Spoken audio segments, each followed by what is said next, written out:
नमस्कार, मैं हूं मनोज मानस। उत्तर प्रदेश की खबरों में आपका स्वागत है। खबरों का रुख करेंगे उससे पहले देख लेते हैं इस वक्त की अहम सुर्खियां। दिल्ली ब्लास्ट में गिरफ्तार आतंकी डॉक्टर शाहीन के लखनऊ स्थित घर पर एनआईए की रेड। करीब 2.5 घंटे तक की आतंकी मॉड्यूल की जांच। यूपी के कई और ठिकानों पर भी छापा। कृष्ण जन्मभूमि शाही ईदगाह विवाद में सुनवाई आज। हिंदू पक्ष की याचिका पर सुप्रीम कोर्ट करेगा सुनवाई। कोर्ट की सुनवाई पर सबकी नजर। देवरिया में लेखपाल की मौत पर गरमाई सियासत। अखिलेश का बीजेपी पर हमला। सरकार से की मांग। दुख का कारण जब पहले से पता है तो दुख की घड़ी को आने क्यों दिया। यूपी में बीएलओ की आत्महत्याओं पर मायावती ने जताई चिंता। एक्स पर लिखा, समस्याओं का उचित समाधान निकालने की दिशा में सार्थक प्रयास हो सके। लखनऊ में रोडवेज संविदा चालकों की भर्ती आज से शुरू। कमता बस अड्डे पर लगेगा 2 दिवसीय रोजगार मेला। भर्ती होने को लेकर युवाओं में दिख रहा उत्साह। और बस्ती में बड़े विदेशी साइबर फ्रॉड का पर्दाफाश। 4 करोड़ से अधिक की ठगी का खुलासा। 6 गिरफ्तार। फ्रॉड का नेटवर्क देश भर के 74 अलग अलग मामलों से जुड़ा। आप देख रहे हैं के न्यूज, खबरों का सारथी। और अब खबरें विस्तार से। उत्तर प्रदेश की राजधानी लखनऊ से अहम खबर, जहां दिल्ली विस्फोट मामले में एनआईए का छापा पड़ा है। लखनऊ में डॉक्टर शाहीन सईद के घर पर एनआईए ने रेड की है। लखनऊ सहित कश्मीर के 10 ठिकानों पर छापेमारी की है। अन्य जिलों में भी संदिग्ध ठिकानों पर तलाशी अभियान एनआईए का लगातार जारी है। डिजिटल उपकरण और महत्वपूर्ण दस्तावेज जब्त किए गए हैं। एनआईए की टीम ने करीब 2.5 घंटे तक तफ्तीश की है। शाहीन के आतंकी मॉड्यूल को लेकर पड़ा है यह छापा। एनआईए ने जानकारियां हासिल करने पैतृक निवास पहुंची थी। एनआईए शाहीन के सेफ हाउस को भी तलाश रही है एनआईए टीम। एनआईए की टीम परिवार के लोगों से भी पूछताछ कर रही है।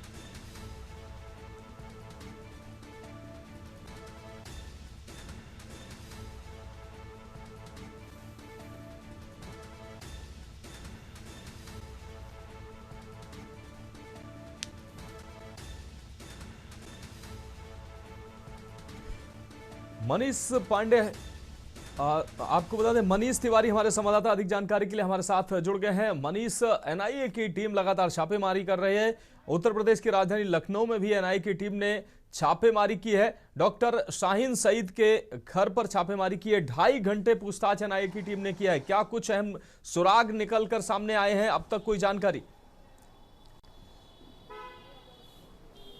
मनीष, अगर देखा जाए जिस प्रकार से एनआईए की टीम ने जो है लखनऊ सहित जो है पूरे जम्मू कश्मीर तक जो है उनके द्वारा जो है आज छापेमारी का दौर देखने को मिला। लखनऊ में करीब 8 जगहों पर जो है उनके द्वारा जो है छापेमारी की गई और छापेमारी में सबसे अहम समय उनके द्वारा जो है डॉक्टर शाहीन के घर पर दिया गया, जहां पर जो है उनके पिता से, उनके भाई से करीब 2 से 2.5 घंटे तक जो है उनसे पूछताछ की गई। जिस प्रकार से अगर देखा जाए डॉक्टर शाहीन की गिरफ्तारी के बाद एनआईए की टीम पहले भी यहां पर पहुंची थी और उनके द्वारा उनके पिता से और उनके भाई से काफी देर तक पूछताछ की थी। बहुत सारे दस्तावेज बरामद किए थे, मोबाइल का डाटा उनके द्वारा लिया गया था और जिसके तहत माना जा रहा है कि पूरी तरीके से एनआईए की टीम कोई रिस्क ना लेते हुए लगातार और उन्हीं डाटा के आधार पर जो है आज फिर एक बार वो लखनऊ पहुंची, जहां मेन करके एनआईए का जो टीम का काम है उनका एक ये है कि डॉक्टर शाहीन का जो है मुख्य निवास में वो पिता के साथ तो नहीं रहती थी। लखनऊ के उनके कौन सा सबसे सेफ ठिकाना था जहां पर शाहीन आकर के अकेले रुकती थी, तो ये एक सबसे बड़ा पहलू है। दूसरा पहलू जिस प्रकार से उनके पास से जो दस्तावेज आकर उसमें हम डॉक्टर शाहीन के पासपोर्ट की बात करें तो 3 पासपोर्ट जो है डॉक्टर शाहीन के पास से बरामद किए गए। मोबाइल की बात करें तो कह सकते हैं फरीदाबाद के मस्जिद के नाम पे जो है उनके पास ये सिम कार्ड था। तो हर एक दस्तावेज के तहत जो है एनआईए की टीम जो है लखनऊ पहुंची थी। अब पूछताछ में उन्होंने मीडिया के सामने ऐसा कोई बयान नहीं दिया, लेकिन यह है कि काफी देर तक वहां पर उनके द्वारा रुके गए। जिस प्रकार से ब्लास्ट के बाद जो है जो गिरफ्तारी आतंकी के रूप में हुई है उसी कह दी पूरी कार्रवाई देखने को मिली है। जी हाँ, निश्चित रूप से मनीष, इस तमाम जानकारी के लिए आपका बहुत शुक्रिया। आप हमारे साथ बने रहिए, आगे भी हम आपसे अपडेट लेंगे। तो फिलहाल शाहीन सईद के ठिकानों पर लगातार एनआईए की जांच जारी है और लखनऊ में एनआईए की टीम ने 2.5 घंटे पूछताछ की है। शाहीन सईद के पिता से पूछताछ की है और अलग अलग ठिकानों पर जांच भी की है। छापेमारी साइन सईद के जो सेफ हाउस है वहां पर भी सुराग तलाशने के लिए टीम पहुंची और लगातार अलग अलग ठिकानों पर एनआईए की टीम छापेमारी कर रही है। कश्मीर में भी 10 ठिकानों पर एनआईए की टीम ने छापेमारी की है। उत्तर प्रदेश की राजधानी लखनऊ के साथ अन्य जनपदों में भी सुराग जो है तलाशे जा रहे हैं। दिल्ली ब्लास्ट में जिस तरीके से जो साजिश रची गई उस साजिश का पर्दाफाश करने के लिए तमाम एजेंसियों के साथ एनआईए लगातार इस छापेमारी को आगे बढ़ा रही है।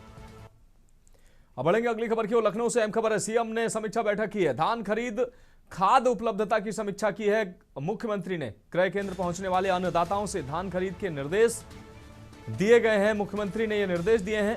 क्रय केंद्रों की संख्या 5000 तक बढ़ाने के निर्देश दिए हैं। गांव कस्बों तक क्रय केंद्र सुविधा पहुंचाने पर जोर दिया है। 1.51 लाख किसानों से 9.02 लाख एमटी मीट्रिक टन खरीद हो चुकी है। किसानों के खातों में अब तक 1984 करोड़ रुपए का भुगतान भी हो चुका है।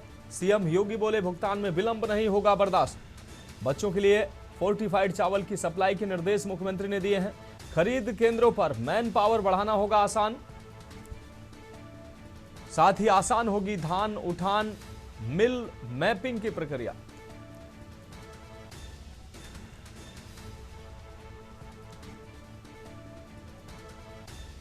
सीएम योगी बोले भुगतान में विलंब बर्दाश्त नहीं होगा। खरीद केंद्रों पर मैन पावर बढ़ाना आसान होगा।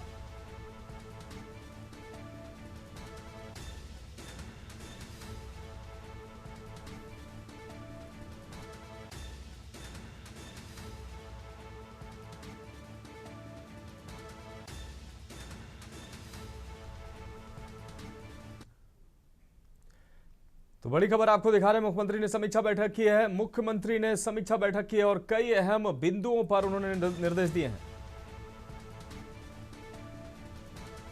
लखनऊ से अहम खबर, सीएम योगी ने समीक्षा बैठक की है।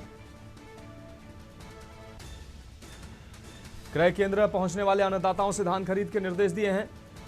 मनीष तिवारी हमारे संवाददाता अधिक जानकारी के लिए हमारे साथ जुड़ गए हैं। मनीष, धान क्रय केंद्रों खाद्य उपलब्धता को लेकर मुख्यमंत्री ने समीक्षा बैठक की है। अब तक जो धान खरीदी की गई है, भुगतान किया गया है, उसको लेकर उन्होंने बात की और किसानों को किसी प्रकार की कोई दिक्कत ना हो ये निर्देश मुख्यमंत्री ने दिए हैं। क्या कुछ अहम अन्य बातें निकलकर सामने आई इस बैठक में?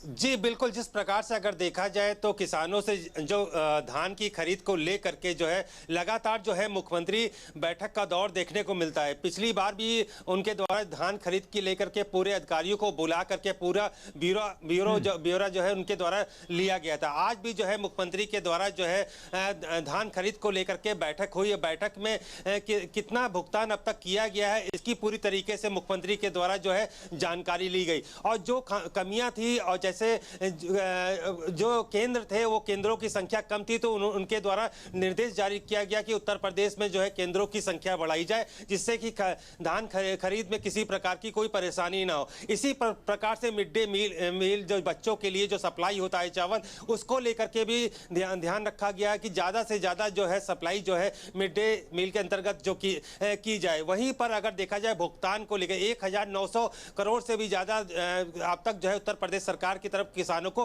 भुगतान किया जा चुका है। तो कहा जाए जिस प्रकार से जो है सही रेट के तहत जो है हर एक पहलू पर जो है मुख्यमंत्री जो है अधिकारियों से पूरी जानकारी ले रहे हैं कि किसी प्रकार से किसानों के साथ जो है कोई धोखाधड़ी ना हो। जिस प्रकार से उनका साफ तौर से हमेशा ये कहना रहता है कि पहले किसानों के साथ जब उनकी फसल की खरीद सरकार के द्वारा की जाती थी उसमें अधिकारी सहित पूरे लोग जो है उसमें कमीशन खोरी करते थे। कमीशन खोरी को रोकने के लिए, उसमें घोटाले को रोकने के लिए जो है मुख्यमंत्री लगातार बैठक कर करके अधिकारियों से बातचीत कर रहे हैं। किसी प्रकार की कोई भी खामी या कोई भी कमी है जो सरकार के द्वारा जो है पूरी की जानी है तो उसको लेकर के भी जो उनके द्वारा निर्णय लिया रहे और आदेश दिया जाए। जिस प्रकार से केंद्रों की बात रही और साथ में जैसे कर्मचारियों की संख्या अगर कम है तो वहां पर नियुक्ति की बात भी उनके द्वारा की गई। तो कह सकते हैं कि किसानों को लेकर के उत्तर प्रदेश सरकार और उत्तर प्रदेश के मुख्यमंत्री लगातार इसी प्रकार के फैसले ले रहे हैं जिससे किसानों किसानों की आय जो है जल्द से जल्द बढ़े, दोगुनी के करीब पहुंचे,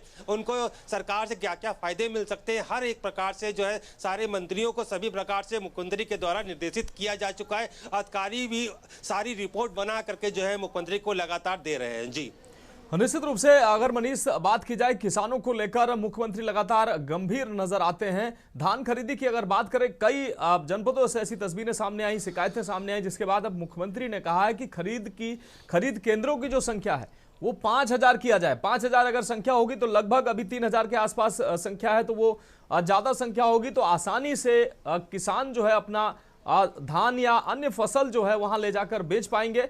दूसरी तरफ खाद को लेकर भी समय समय पर तमाम दिक्कतों का सामना, तस्वीरें सामने आती रही हैं। तो मुख्यमंत्री निश्चित रूप से किसानों के मुद्दे पर गंभीर नजर आ रहे हैं। इसी को देखते हुए उन्होंने इस तरीके की निर्देश दिए हैं अधिकारियों को, क्योंकि जमीनी हकीकत कहीं ना कहीं मुख्यमंत्री को भी नजर आ रही है, इसलिए वो लगातार कड़े निर्देश अधिकारियों को दे रहे हैं।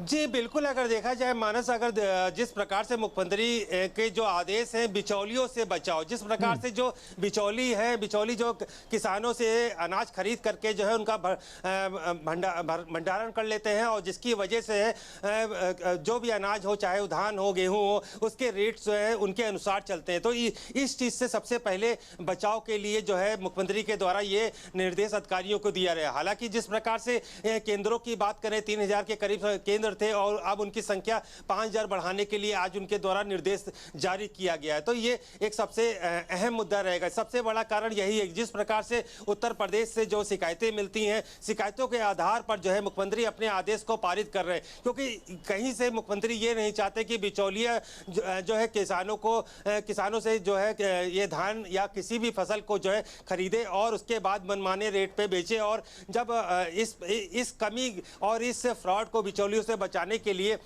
ये एक निर्णय मुख्यमंत्री का देखने को मिला है, क्योंकि अभी तक यही सबसे बड़ा सवाल था, बिचौलिए अनाज को खरीदना, क्योंकि सरकारी केंद्र कम होते थे और जिसकी वजह से किसान उन केंद्रों पर नहीं पहुंच पाते थे। जो बिचौली गांव में पहुंच करके, किसानों को पहुंच करके उनके अनाज की खरीद फरोख्त कर लेते थे, और उसकी वजह से जो है अगर देखा जाए तो अनाज का रेट जो है कई गुना बढ़ जाता था आने वाले समय में, क्योंकि वो कहीं ना कहीं उसको एकत्रित किया जाता था, उनके द्वारा भंडार कर लिया जाता था, उन्हीं के आधार पर जो है रेट आगे के बढ़ते थे। इस बचाव के लिए देखा जा सकता है कि मुख्यमंत्री का ये आदेश है। वहीं अगर हम यूरिया खाद की बात करें तो लगातार जो है उत्तर प्रदेश से काफी जगहों से जो है पूरी तरीके से इसकी शिकायतें लगातार पिछली फसल में देखने को मिली। हालांकि उसको लेकर के मुख्यमंत्री ने भी संदेश दिया था, यहाँ के कृषि मंत्री ने भी कहा था किसी प्रकार से यूरिया की कमी नहीं होने देंगे, लेकिन उसमें भी बिचौलियों के द्वारा या मनमानी रेट से जो है यूरिया ब्लैक की गई, और ये शिकायतें हालांकि बिल्कुल।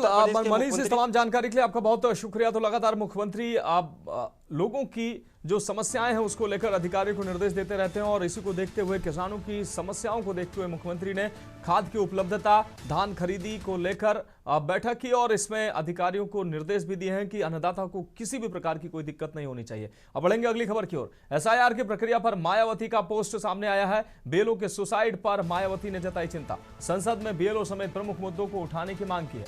समस्याओं का उचित समाधान निकालने पर चर्चा की मांग की है मायावती ने।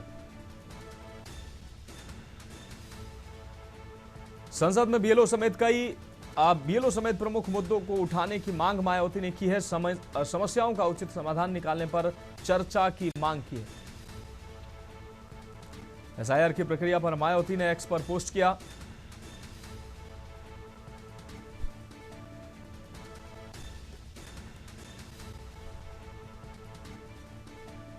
संसद में बीएलओ समेत प्रमुख मुद्दों को उठाने की मांग मायावती के द्वारा की गई। समस्याओं का उचित समाधान निकालने पर चर्चा की मांग पूर्व मुख्यमंत्री मायावती के द्वारा किया गया। तो एसआईआर की प्रक्रिया पर बसपा सुप्रीमो मायावती का एक्स पर पोस्ट सामने आया है। संसद में बीएलओ समेत प्रमुख मुद्दों को उठाने की मांग की।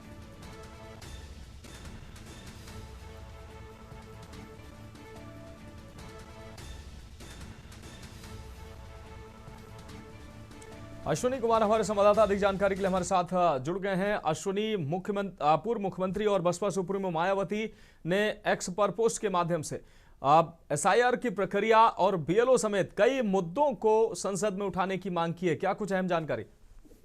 बिल्कुल अभी आपको कि बसपा सुप्रीमो मायावती ने आज से जो सत्र हो रहा संसद का, उसको लेकर के भी जो है पक्ष विपक्ष से अपील की है कि जो सत्र है वो सुव्यवस्थित और शांतिपूर्ण ढंग से चलाया गया, जिससे कहीं ना कहीं जनता के मुद्दों को सदन में रखा जा सके। साथ ही साथ एसआईआर का जो सर्वे चल रहा है उसको लेकर के भी कहा है कि जो एसआईआर सर्वे हो रहा है उसमें जो पीएलए हैं उनकी दिक्कत जो आ रही उनको दूर करने कहीं ना कहीं जो काम किया जाए, साथ साथ कुछ जो घटनाएं उनके साथ हो रही है उन पर सही से चर्चा हो सके, साथ ही साथ उनका समाधान निकाला जा सके। उन तमाम मुद्दों को लेकर के आज बसपा सुप्रीमो मायावती ने एक ट्वीट किया। जी बिल्कुल अश्विनी, इस तमाम जानकारी के लिए आपको बहुत बहुत शुक्रिया। तो संसद में बीएलओ समेत कई प्रमुख मुद्दों को उठाने की मांग मायावती के द्वारा की गई है। बढ़ेंगे अगली खबर की ओर। लखनऊ से खबर है, जहां एसआईआर और संसद सत्र को लेकर यूपी के डिप्टी सीएम केशव प्रसाद मौर्य ने अपनी बात रखी। केशव प्रसाद ने कहा कि प्रधानमंत्री ने जो सदन से पहले मीडिया को संबोधन किया है, संबोधन विकास, आपको बता दें सदन की कार्रवाई सुचारू रूप से चलती है। एसआईआर को लेकर विपक्ष राजनीति कर रहा है, ये बात उन्होंने कही। बीएलओ भाइयों से कहना चाहूंगा कि कुछ समय की मेहनत है, अपने कर्तव्यों का मजबूती से पालन करें और हिम्मत बनाकर रखें। प्रदेश में दिल्ली ब्लास्ट को लेकर, घुसपैठियों, बांग्लादेशियों को लेकर चल रही छापेमारी सही है और देश के अंदर कोई घुसपैठिया नहीं रहने पाएगा। ग्राम पंचायत को सशक्त बनाने की प्रक्रिया जारी है और इन चौपालों से ग्राम पंचायतों का निस्तारण चलता रहेगा। तो कई अहम विषयों पर केशव प्रसाद मौर्य ने अपनी बात रखी।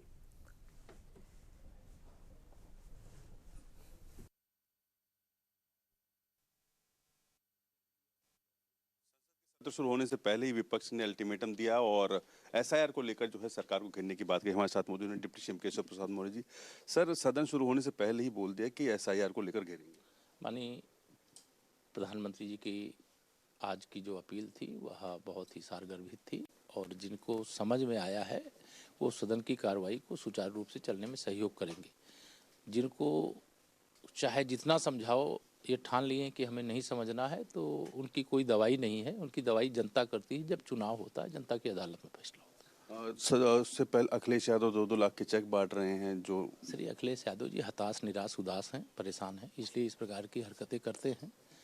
और जो बीएलओ इस प्रकार की किसी भी वजह से अगर उनका आत्महत्या या उनकी किसी प्रकार से मृत्यु हुई है, हमको दुख है, हम संवेदना जाहिर करते हैं। लेकिन सभी बीएलओ साथियों से अपील करते हैं कि कर्तव्य का पालन डट करके करें, हिम्मत से करें। थोड़े दिनों का काम है, लोकतंत्र के लिए महत्वपूर्ण है। वहीं अगर बात की जाए कि जिस तरीके से बांग्लादेशी जो रह रहे थे उनको जो है आज एटीएस ने छापेमारी की है और एनआईए भी छापेमारी कर रहा है ब्लास्ट को। जो घुसपैठिया है उसको खोजना और उसके खिलाफ कार्रवाई करना, देश की सुरक्षा के लिए जो भी आवश्यक होगा वह सब कुछ किया जाएगा। एक आपके विभाग से जुड़ा हुआ सवाल है कि जिस तरीके से जो ग्राम चौपाल लगाई जा रही हैं, एक बड़ा लक्ष्य जो है पूरा किया है, 5 लाख। लगातार वो प्रयास यही है कि ग्राम चौपाल का मतलब है गांव की समस्या गांव में समाधान है। धन्यवाद। तो ये थे डिप्टी सीएम केशव प्रसाद मौर्य, जिन्होंने साफ तौर पर बोला कि उत्तर प्रदेश के अंदर या देश के अंदर कोई भी घुसपैठिया होगा वो रह नहीं पाएगा। और साथ ही अगर बात की जाए संसद के सत्र शुरू होने पहले से जिस तरीके की बात कही है, उसमें कहीं ना कहीं बीएलओ को जो है हिम्मत रहनी चाहिए और अपने कर्तव्यों का निर्वहन करना चाहिए। कैमरा पर्सन के साथ रामनुज भट्ट, के न्यूज़, लखनऊ।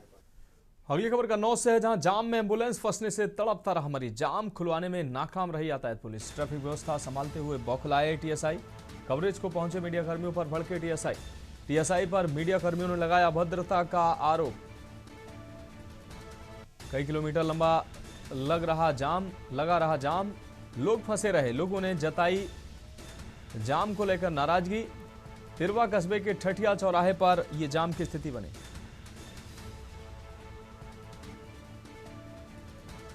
अमित मिश्रा हमारे संवाददाता कन्नौज से हमारे साथ जुड़ गए हैं। अमित, टीएसआई जिनका काम जाम खुलवाना, चौराहों पर अपनी ड्यूटी देना, वो मीडिया कर्मियों पर भड़कते नजर आए और लंबा जाम लगता नजर आए, लोग परेशान नजर आए। लेकिन वो जाम खुलवाने के बजाय मीडिया से झड़प करते नजर आए टीएसआई महोदय। क्या है ये पूरा मामला? ये बिल्कुल बता दें, ये पूरा मामला ठठिया थाना क्षेत्र का बताया जा रहा है। यहाँ पर अक्सर यहाँ पर जाम की स्थिति देखी जाती है।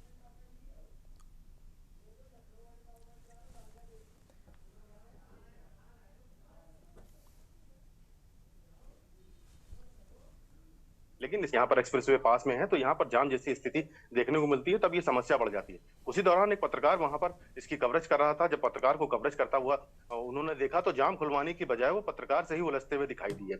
उन्होंने कहा कि पत्रकार कैसे यहाँ पर कवरेज कर रहा था, या तमाम तरीके के आरोप लगा, और उसको ये भी कहा कि चलो तुमको कोतवाली ले चलते हैं। तो अपने कर्तव्यों को पूरी तरह से निर्वहन न करते हुए अगर इस तरह से ये काम करते हैं और पत्रकार उसकी खबर चलाता है तो ये लोग पत्रकारों को भी धमकी देने लगते हैं। तो आज ऐसा लगता है कि कहीं ना कहीं पत्रकारों को सबसे ज्यादा सॉफ्ट टारगेट पे ये लोग रखते हैं, क्योंकि ये धमकी देते हैं कि बहुत बड़ा पत्रकार हो गया, तो तमाम तरीके की ये बात आती है। हालांकि पत्रकार कभी किसी को टारगेट करके कोई खबर नहीं चलाता, ना ही कोई वो समाज की आवाज बनता है। किसी तरह की कोई समस्या होती है तो उस समस्या को दिखाता है। वो अगर जाम की कवरेज कर रहा था तो वो समस्या को दिखा रहा था और आपका ही मदद कर रहा था। तो ऐसे में ये टीएसआई जो माथुर हैं, ये कहीं ना कहीं आग बबूला हुए हैं और अपनी जो कार्य प्रणाली है उसको खुलता हुआ देख ये उसी पत्रकार पे ही गुस्सा गए हैं, ना कि ये अगर सही से काम करें। क्योंकि जैसे ही कैमरा चलता है ये तुरंत सड़कों पे दिखाई देते हैं और तमाम तरीके की हम लोग भी तस्वीरें देखा करते हैं, कन्नौज मुख्यालय में भी देखा करते हैं कि जब ये जाम लगता है तो ये ट्रैफिक पुलिस कर्मी नदारत रहते हैं, कोई इधर बैठा हुआ है, कोई उधर बैठा हुआ है, तो जाम की स्थिति लगातार बनी रहती है। लेकिन ये जाम तब तकलीफ दे होता है जब स्कूलों की छुट्टियां होती हैं, जब इस तरह की एम्बुलेंस जाती हैं, तो ये जाम की स्थिति तभी दिखाई देती है। और जब इनकी कवरेज करो तो उसके बाद इस तरह की ये लोग बदसलूकी करने पे उतार हो जाते हैं। जी हाँ बिल्कुल अमित, इस तमाम जानकारी के लिए आपका बहुत शुक्रिया। तो अपनी ड्यूटी और अपना फर्ज निभाने के बजाय टीएसआई महोदय पत्रकारों से उलझते नजर आ रहे हैं। अपनी अगर ड्यूटी वो ठीक से निभाते तो शायद पत्रकारों को न तो उनकी तस्वीर दिखाने की जरूरत होती और ना ये चौराहे का जाम दिखाने की जरूरत होती। अब बढ़ेंगे अगली खबर की ओर। लखनऊ से अहम खबर है, नाम बदलकर रह रही बांग्लादेशी महिला गिरफ्तार की गई है। 10 वर्ष पहले टूरिस्ट वीजा पर आई थी नरगिस अख्तर। अवधि खत्म होने के बाद वापस नहीं गई नरगिस। हरिओम से दूसरी शादी कर नरगिस बनी निर्मला देवी। हरिओम आनंद ने ही उसके फर्जी दस्तावेज बनाए थे। एटीएस की पूछताछ में फर्जी दस्तावेजों का हुआ खुलासा। आरोपी हरिओम ने कई महिलाओं के फर्जी कागज बनाए। कई बांग्लादेशी महिलाओं के फर्जी कागज भारतीय कागज बनाए। तो ये बड़ी खबर सामने आ रही है। राष्ट्रीय सुरक्षा से जुड़ा ये मामला। कई बांग्लादेशी महिलाओं का फर्जी भारतीय कागज बनाए गए। मनीष तिवारी हमारे संवाददाता अधिक जानकारी के लिए हमारे साथ जुड़े हुए। मनीष, नाम बदलकर बांग्लादेशी महिला जो रह रही थी उसको गिरफ्तार किया गया है और कई ऐसी बांग्लादेशी महिलाओं के अवैध पेपर बनाकर उनको यहां का नागरिक बनाया गया। क्या कुछ अहम जानकारी इस खबर को लेकर? जी बिल्कुल, जिस प्रकार से देखा जाए लखनऊ के ठाकुरगंज का ये पूरा मामला है, जहां पर बांग्लादेशी महिला नरगिस जो है 10 साल पहले टूरिस्ट का वीजा लेकर के वो यहाँ पर आई थी और उसके बाद जो है यहीं पर रुक गई। जिस प्रकार से ये पूरे मामले का खुलासा हुआ, जिसमें हरिओम आनंद से उसने दूसरी शादी की और अपना नाम निर्मला देवी बन करके यहाँ पर रहने लगी। जिस प्रकार से जो जानकारी मिल रही है कि हरिओम ने ही नरगिस के पूरे जो है फर्जी दस्तावेजों को तैयार किया और उसके बाद जो है वो काफी समय से यहाँ पर लखनऊ में रह रही थी। लेकिन जिस प्रकार से और भी मामले हरिओम से जिस प्रकार से पूछताछ हुई है और जो जानकारी एटीएस के द्वारा मिली है कि हरिओम के द्वारा जो है और भी बांग्लादेशियों के जो दस्तावेज जो है उनकी बनाए गए। तो कहा जा सकता है कि राष्ट्र सुलह पूरा मामला है। जिस प्रकार से जो है सरकार चाहे उत्तर प्रदेश सरकार लगातार निर्देश जारी कर चुकी है कि जो भी लोग जो है बाहर से आकर के विदेशी लोग जो घुसपैठ करके यहाँ पर आए हुए हैं उनको चिन्हित किया जाए। तो उसी कड़ी से देखा जा सकता है कि मुख्यमंत्री के इस आदेश के बाद जो है हर जिले के जो डीएम जो है लगातार जो है ऐसे लोगों की तलाश में लगे हुए हैं, जिसमें से ये एक लखनऊ का मामला सामने निकल करके आया है, जिसमें नरगिस अख्तर को जो है गिरफ्तार किया गया है। अब ये देखना है कि जिस प्रकार से अब हरिओम के द्वारा जो और भी लोग महिलाओं के दस्तावेज बनाए गए हैं तो वो महिलाएं कहाँ रह रही हैं, उनकी पहचान के लिए भी एटीएस की टीम और उत्तर प्रदेश की जो टीमें हैं लगी हुई हैं। और जिस प्रकार से मुख्यमंत्री के आदेश के अनुसार जिले के सभी डीएम के पास ये आदेश है।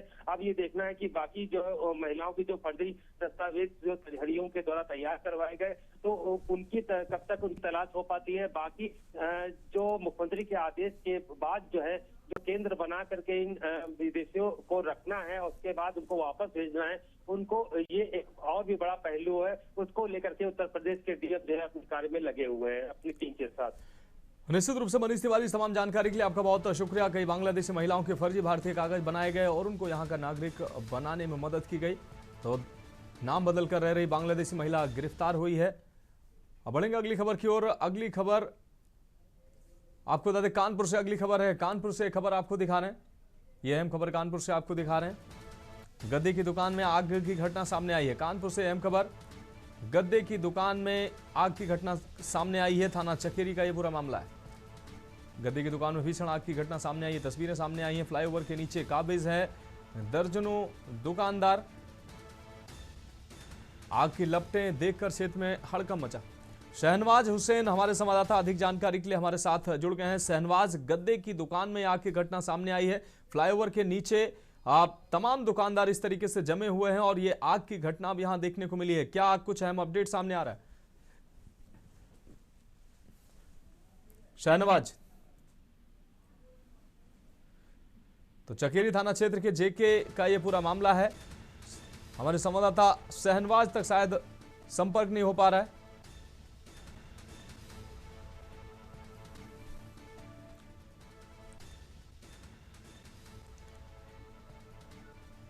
अब बरेली से अगली खबर आपको दिखा रहे हैं। बरेली से एक खबर आपको दिखा रहे हैं। नगर निगम की वार्षिक बैठक में गरजे महापौर। बरेली से एक खबर आपको दिखा रहे हैं। महापौर नगर निगम की बैठक में गरजे हैं। नगर निगम की वार्षिक बैठक में गरजे महापौर। बरेली से इस वक्त की अहम खबर आपको दिखा रहे हैं। मनमर्जी से काम कर रहे निगम अधिकारी। मेयर उमेश गौतम ने लगाई अफसरों की फटकार। प्रत्येक वार्ड में होना है 1 करोड़ का विकास कार्य। प्रत्येक वार्ड में होना है 1 करोड़ का विकास कार्य। महापौर निगम की बैठक में गरजे हैं। नगर निगम अधिकारी अब मनमर्जी कर रहे हैं, काम करने को तैयार नहीं है।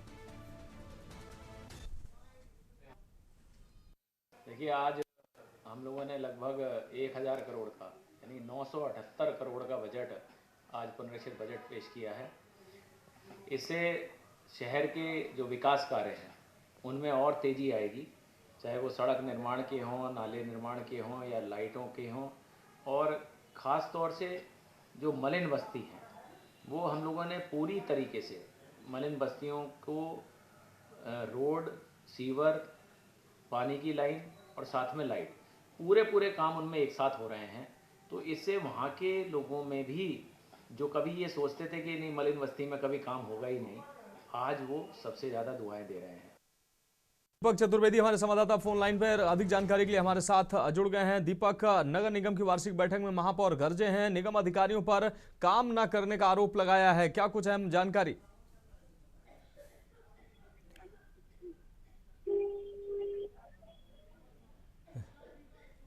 शायद दीपक से हमारा संपर्क नहीं हो पा रहा है। फिलहाल खबरों में अभी के लिए इतना ही, मुझे दीजिए इजाजत और आप देखते रहिए के न्यूज़ इंडिया।